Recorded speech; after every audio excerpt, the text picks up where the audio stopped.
এখন রাত্রি বাজে 9:25। এই পার্লার থেকে বাড়ি ফিরলাম।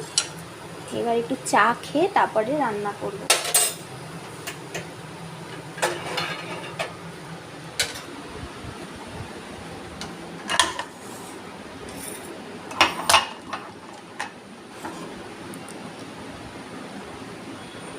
একটু ডিমের ঝোল আর ভাত করব। বাড়ি ফিরে রোজই আমি এরকম টাইমে একটু চা খাই। একটু চা খেয়ে ফ্রেশ হয়ে তারপরে আমি রান্না বান্না করি। রোজই রান্না করে রাখি রাত্রিবেলা, সকালবেলা ঘুম থেকে উঠতে অনেকটা দেরি হয়ে যায়, আর রান্নাবান্না সেরে বেরোতে গেলে অনেক দেরি হয়ে যায় বলে আমি রাতে রান্নাবান্না করে রাখি একদম কালকে রাত্রিরের পর্যন্ত। ভাত বসিয়েছি, আর এখানে ডিম আছে 2টো আর আলু কেটে রেখেছি। ডিমের ঝোল আর ভাত করব। এখন বাজে রাত্রি 10:30।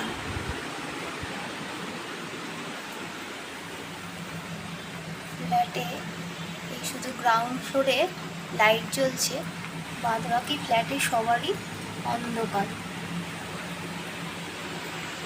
আমি এখন রান্না করব।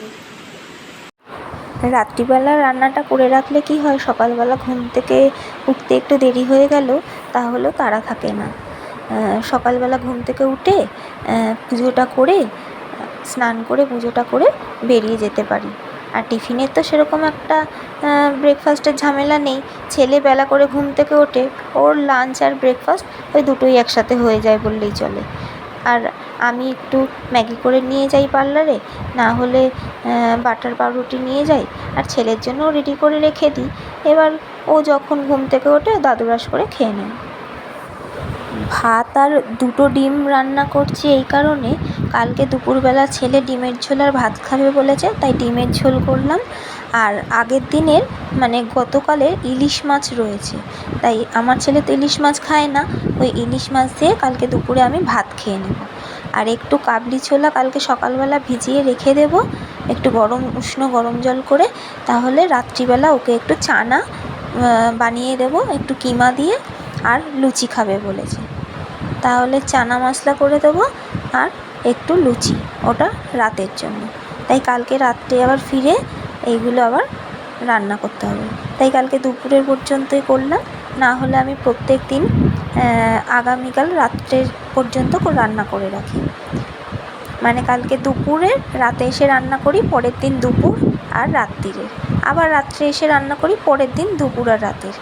তাহলে কি হয়, বাড়ি এসে খিদে পেয়ে গেলেও আমরা খেয়ে নিতে পারি, ছেলেও পড়ে টোরে এসে খেয়ে নেয়, আর আমিও এসে খিদে পেলে খেয়ে নিতে পারি, তারপরে আস্তে ধীরে রান্না করি। এখন বাজে রাত্রির 11:20। ফ্ল্যাটে সবাই মনে হয় ঘুমিয়ে পড়েছে। চলুন টাটা, গুড নাইট। সবাই ভালো থাকুন, সুস্থ থাকুন, দেখা হবে আবার আরেকটি ভিডিওতে।